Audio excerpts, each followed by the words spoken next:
Hey, this is Trader Travis back with day 25, and today we're going to continue my story about, how I went from failure to success, how I went bankrupt, still achieved financial freedom in my 30s. How does a person do that? What are the emotional things they go through, and how do they dig themselves back up to still climb that mountain of success? So this is the second half. If you did not watch the first half or listen to the first half, because it's just an audio lesson, go back and watch yesterday's video. But if you did listen to it, then I hope you enjoy the second half. Take care. Hope you enjoy. I looked for a job, and the next job was a forklift driver at a Walmart distribution center near Charlottesville. I had to drive like an hour and a half each way to work, and I earned, I think, roughly about $800 a month, and honestly, it sucked, but you can't feel sorry for me. I'm the one who created this situation. I was the one responsible for fixing it. And around this time, I also started to learn options because I was looking at how much debt I had. And I'm like, I got hundreds of thousands of dollars of credit card debt. I'm making like $800 a month. There's no way in the world I can pay off all this debt, working at Walmart. And my friend was like, hey, why don't you learn options with the guy I'm learning from? So I did that, sold my car to raise the money to trade with. I took initial 10 grand. A few months later, I had about 70 grand in my account. And I used those profits to help me stave off some of the foreclosures I was facing because, I pretty much couldn't pay all the mortgage payments on credit cards, and some of the houses about to get foreclosed on. I had to borrow money from friends. It was a pretty ugly situation. But after that, I spent about 45 years kind of perfecting trading, battling depression, trying to clean up the mess I was in. And then, when you're going through that, a common side effect or not so side effect is you gain weight. So I got really, really fat. Like the doctor said, I was morbidly obese. And again, at a guy who stands only 5'3", that's not a good thing.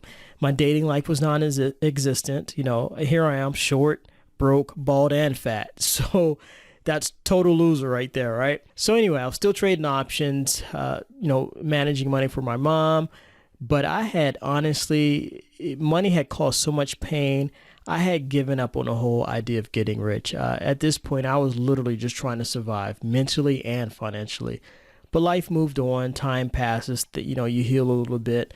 And I eventually started working for a nonprofit. I was teaching financial literacy classes and home buying classes and, sharing my story, talking about my bankruptcy, encouraging others not to go down the road I went down. People found, I guess, joy in my story. People love listening to it. They learning from my mistakes. And it's one of the times I felt good that somebody can actually learn from my mistake and not make the same mistake I had. Now it counsels other people, how to pay off your debt in an ethical way and things like that. But anyway, I eventually found new courage again to create wealth again. And it was due in large part to a new girl I was dating.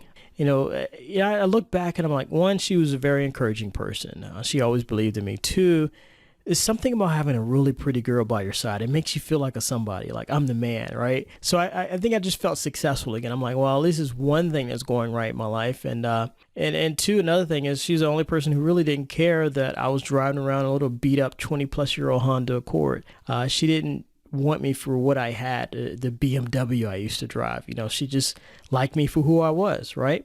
And of course, I married her. She's now my wife. And a lot of people know or don't know, I was single for 10 years before I met my wife. When I was building my real estate empire, I was too busy to work, too busy working to think about dating. After it collapsed, I was too fat and depressed and no one wanted me, right? So not too long ago, me and my wife were talking. I forgot what we were talking about, but I was like, well, what were some of the reasons you married me, And she says, well, when I met you, you were broke as a joke, but I liked the way you thought, and you were nice, you cared about family. And I was like, oh, okay, that's interesting. I had never heard her say I was broke as a joke. She's never said it about me, but she now said it. I laughed. I'm like, that's messed up. She was like, you were, so anyway, but I that newfound courage, I started again on my wealth building journey, and it took me about 45 years. I gave financial freedom another shot, but it took still 45 years of hustle and heart to get back to the point where I kind of felt like I had made it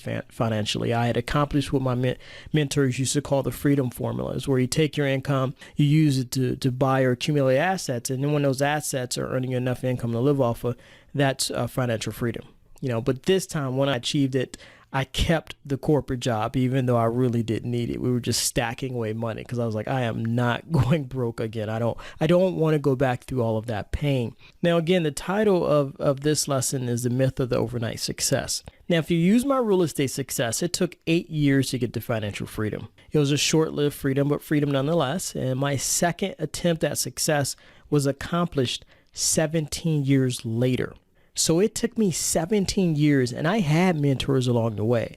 So can you imagine how long it takes people who self-educate and try to figure things out on their own? Now, granted, it's not my mentor's fault it took 17 years. I ignored most of their advice. I made the mistakes they taught me to avoid, only to have experience confirm that they were right and wise. Proof of that is look how long it took me the second time I gave it a try. 45 years. First time around, 8 years real estate. Second time around, took me 45 years once I actually committed to trying. It's because this time I was like, I want to follow their advice and do what they taught me. And I know people who work their whole lives and never achieve financial freedom. So 45 years of heart and hustle, that's not too much to ask of people to accomplish financial freedom. So, now I pretty much I consider myself a battered and bruised soul, and I help other experienced addicts avoid the mistakes I made, so that they can learn by wisdom. Just like my mentors, I want to show people how to fast track their success. But sadly, as I stated in the beginning, I get bummed out because some people choose to be like me. They choose to take the long route. And remember the quote in the beginning, only a fool learns from his own mistakes. The wise man learns from the mistakes of others. It took me 17 years to achieve financial freedom because I was a fool. Now I force myself to learn by wisdom because it's a smarter approach to life. It's a smarter use of my time because it saves you time. I get students now, they complain about having to go through the training over and over again because I tell them it's required. You go through the training at least 2 to 3 times. You want to get it to the point where it's committed to memory. Some people listen, but others, gripe and complain about it. Some people come to me depressed, defeated, disappointed. They're like, I've been studying 8 months. I'm still not successful yet.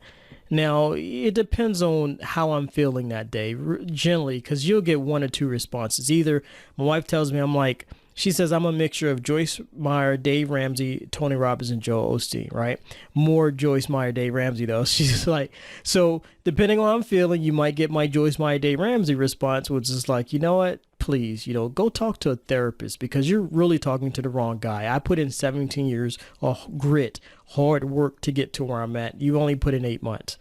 Or, if I'm feeling really encouraging and inspiring, I'll be like Joel Osteen or Tony Robbins. I give them some encouraging words and tell them that success is possible within their reach.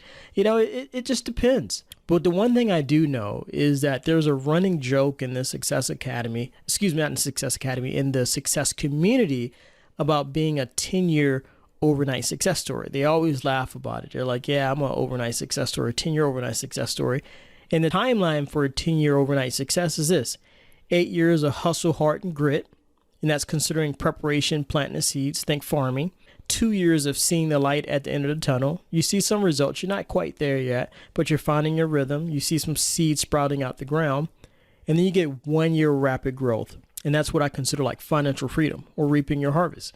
But let me ask you a question. Did the harvest grow in 1 year or did it take 10 years? Because successful people, at least all the successful people I know, they see their journey as one big connected story. But the media only glamorizes the last year. And that's why people like you and I never know people like Damon John of Shark Tank used to work at Red Lobster and Kentucky Fried Chicken, because the majority of media coverage of successful people only focuses on that last year. But it's the first 9 years that make all the difference. As a matter of fact, the last year of rapid growth was only made possible by the first 9 years. So I'll leave you again with what I stated in the beginning. There are 2 ways to learn. You can learn by wisdom or you can learn by experience. One learning path takes a few years, the other takes decades. So the next time you're about to ignore advice given by someone successful, like get out of consumer debt, spend less than you earn, and you choose to ignore it and do things your own way, I want you to think about my 17-year journey. So you take care. I hope you found value in this, and I'll talk to you soon. Bye-bye.